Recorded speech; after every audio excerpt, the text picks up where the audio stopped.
We're never ones to shy away from controversy here on Seattle's Morning News. You know, some of the most divisive topics we cover, and one of them is something that Sully has been a hot button for you and many of our listeners. Sully, what we're talking about, of course, is the zipper merge. Oh, the zipper merge.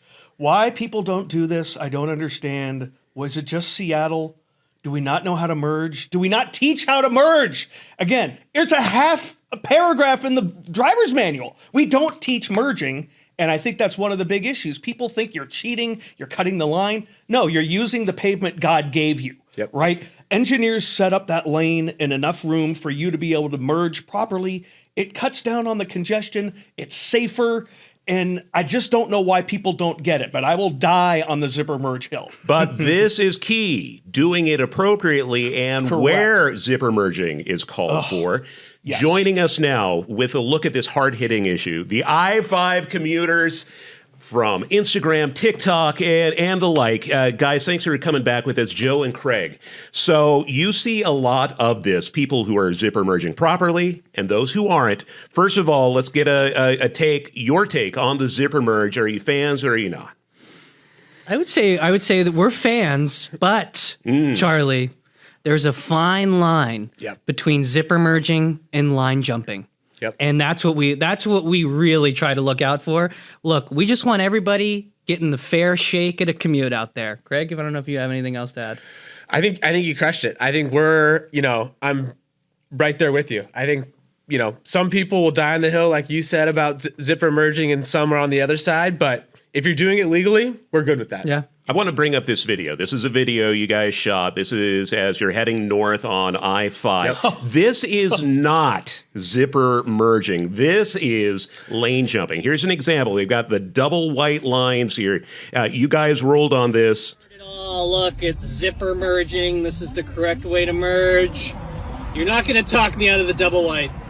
You're not going to talk me out of the double white. You're not going to talk Craig out of it either. Yeah, he's flicking him off. You can zipper merge all you want when it's a checkered line. Yep. If it's a checkered line, zipper merge all you want.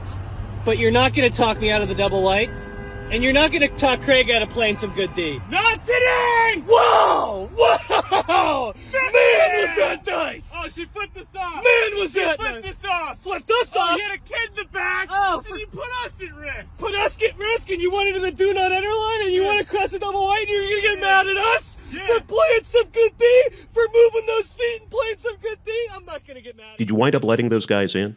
No, and I'm proud to say Craig was on his A game. Craig was in his bag, played some great D. I like to call this sometimes Craig and sometimes it's Gary Payton in the driver's seat, playing some good defense, not letting people in.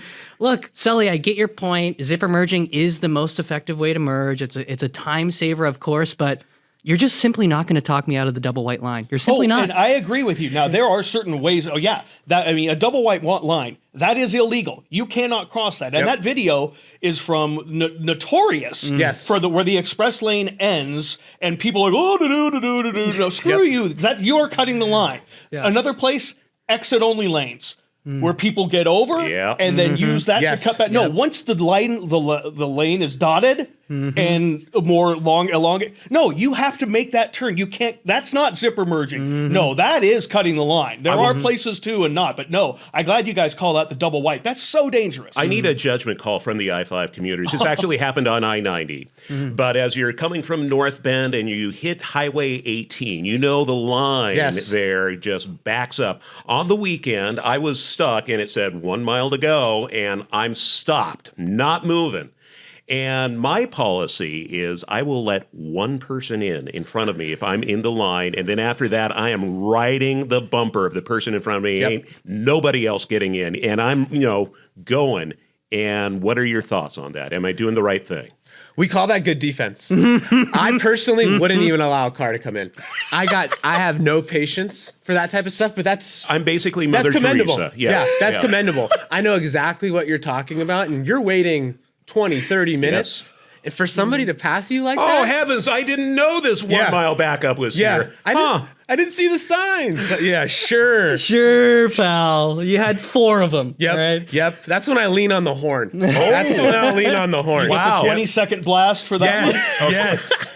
So I'm not afraid of the horn. No. What's your take on the horn, Sully? Well, I will get to the horn in a minute, but I want to provide a little devil's advocate for you on another spot that is quite possibly one of the most dangerous, and now with construction is even worse. We're going westbound on I-90 past Bellevue College and trying to get to 405, where we have the 2 lanes that exit to the right hand. Now, if you were to say get over super early in the right-hand lane, that creates a huge backup because of the 2 lanes merging on. In that circumstance, might it not be favorable to stay out of the merging, go up a little further, and cut in where it's still 2 lanes? Is that acceptable? Is it advantageous, Jim? Is that acceptable or safer? Well, I mean, it's certainly advantageous. I'll say that. But look, and we're getting a little outside of our expertise. We are I-5 guys. Okay. We're getting a little outside of our expertise here. But what I'll say is, my rule of thumb is, and maybe you can help answer this, you are the traffic guy, is there one of those like chevron signs? Is there a merge sign there?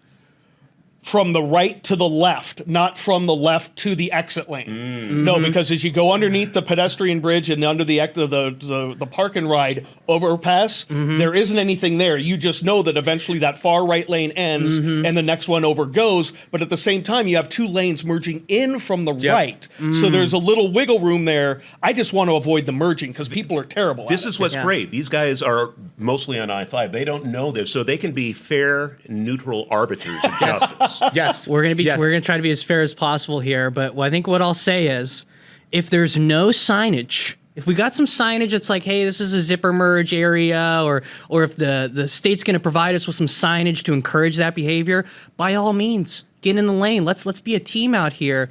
No sign, might be lacing them up to play some good defense. Yep.